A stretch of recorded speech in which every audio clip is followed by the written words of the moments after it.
Raimundo Show. The difference this year, Ed, is yung mga supporting cast nila, mas maganda pa kesa nung panahon na nag-champion sila. Well, kaya naman nakikita natin, hindi lang dito sa pag-uumpisa ng ating classification phase, Jason. Actually, even in the preseason, ay rumatsada na itong Pure Foods Tender Juicy Giants. Actually, Pure Foods was the champion in the preseason tournament at ang haba na nung winning streak nila because it goes all the way back to the preseason. That's right. Okay, at nakita po ninyo ating mga starting lineups. Pure Foods has the two Yaps, Roger and James, Adukol, Larong, and Kirby Raimundo. Samantalang Ginebra starting off with Helderbrand, Salvacion Rivas, Macapagal, and Mamaril. A jump at center line to the pick ni Kirby Raimundo all the way to the backcourt to Roger Yap. Kababalik lang nito si Roger Yap patapos ang isang maikling bakasyon. At nakita natin, mas magaang siya kayo dahil mas magaang ang bulsa niya. Dahil 20,000 ang binayad ni Roger Yap because of that little infraction in that 2 games ago. Merry Christmas. All right, scoreless tie so far. First possession for Barangay Ginebra. Bigat yung depensang yung nilarong lamang kay Mark Macapagal. Talagang dinidigitan, no? So yun, nagbunga.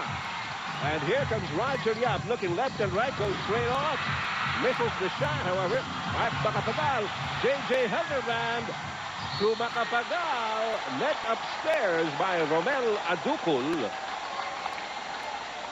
Kung naririnig po ninyo mga kaibigan ang hiyawan dito sa Cuneta Astrodome na napakalakas, yan po dahil sold out po tayo ngayong gabi.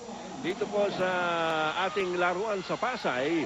Nakausap natin kanina si kaibigang Willie Marcial, yung Media Bureau Chief ng PBA.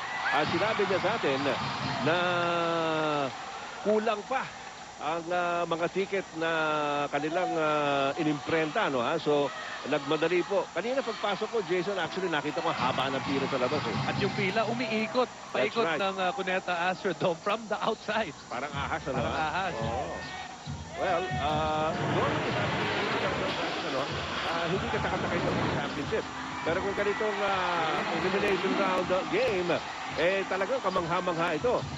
As you see a layup there by Roger Yap to tie up the count at 2-all. Rafi Rivas. Binigay kay J.J. Helder. Oh, nice pass. Billy Mamaril goes up.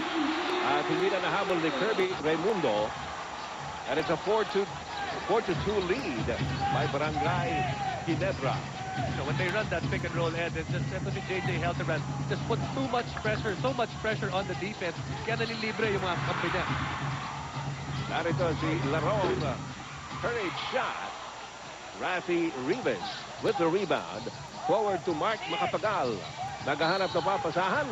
At ayun sinasabi natin, yung madikit na depensa, si R.D. Larong ang tatawagan ng foul. Hindi lang madikit may kasamang pang pabangga-bangga For each team, it seems na ang ginagawa ngayon ng mga coaches, naglalagay sila ng isang energy guy. Kita natin to si R.D. Larong, pagpasok niya, yung defense niya, that's what he's trying to put in para dun sa kanyang koponan. At pinararamdam niya kaagad kay Mark Macapagal that he's not going to have an easy time of it. Salvacion underneath. Third try results in a foul. At tingnan natin kung sino tatawagan. Alright, ito yung galaw ni Sunday Salvacion underneath the basket. At ngayon po nasa free throw line si Salvacion.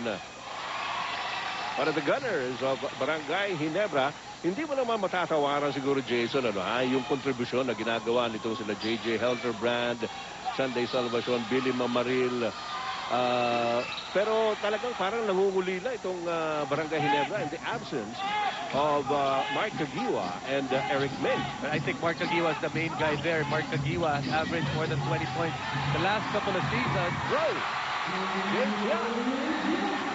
And they need a guy like that can score in that many points. Katulad dito sa Pure Foods, meron silang James Yap who contributes more than 20 points a game. There's a steal by Romel Adukol. And Roger Yap calls out the play. Para sa Pure Foods, running shot by Rogers, no good. And Salvacion recovers the basketball para sa Barangay Ginebra. Hildebrand looking inside. Can't get it to Billy Mamaril. Resets the play.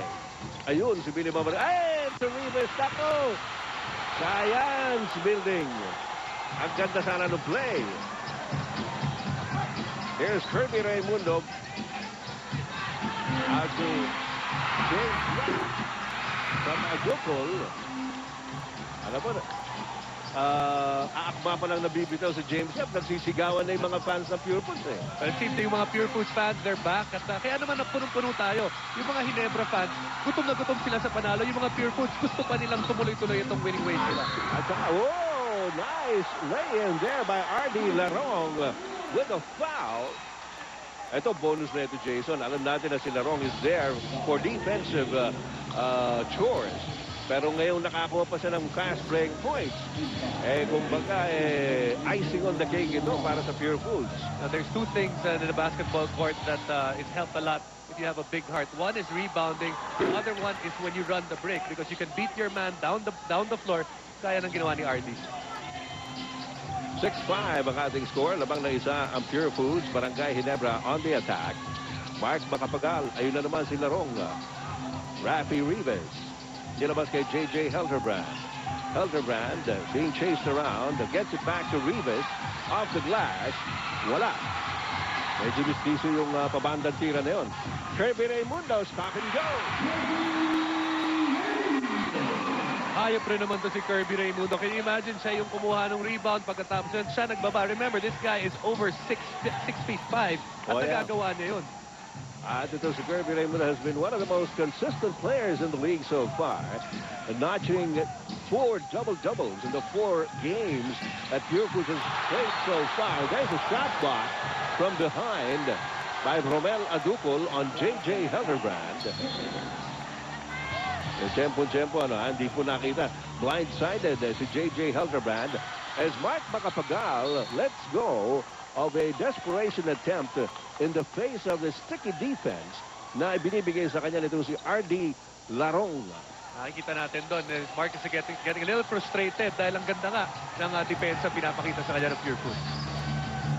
Roger Yap, labang kay Hildebrand. R.D. Larong from the outside. Much too short. At eto na, ang Barangay Ginebra, J.J. Hildebrand. Salvacion inside to Rivas. At nagkabuhol-buhol po silang dalawa ni Romel Aducol. No problem. Okay lang. Basta wag lang magkakainitan dahil yung salubong na yun ni Romel Aducol, talagang hindi niya patitirahin eh. Yun ang nasa isip ni Romel Aducol. Hindi ka titira. Wag mo isipin yan. Sabi, Rafa Rivas naman, sabi na, dito na lang ako sa free throw line. But he misses the first attempt. And you can see the change of the makeup of Pure Foods. I remember 4 years ago, one of the problems of Pure Foods is yung toughness nila. Yeah. But they really made the change. Pagkuha kay Mark Pingris, pagkuha ngayon dito kay Romel Aducol, and all of a sudden, pagkuha kay Roger Yap, all of a sudden, now they're a tough team na hindi mo pwedeng itulak-tulak na lamang. Ito pa yung R.D. Larong, mukhang matibay-tibay din ang kahan nito. At nakikipagbanggaan kanina kay Mark Macapagal. However, we've had some changes in both lineups. At si Ronald Tubid is in the game para sa Barangay Ginebra. At ang may dala ngayon ng bola si Roger Yap.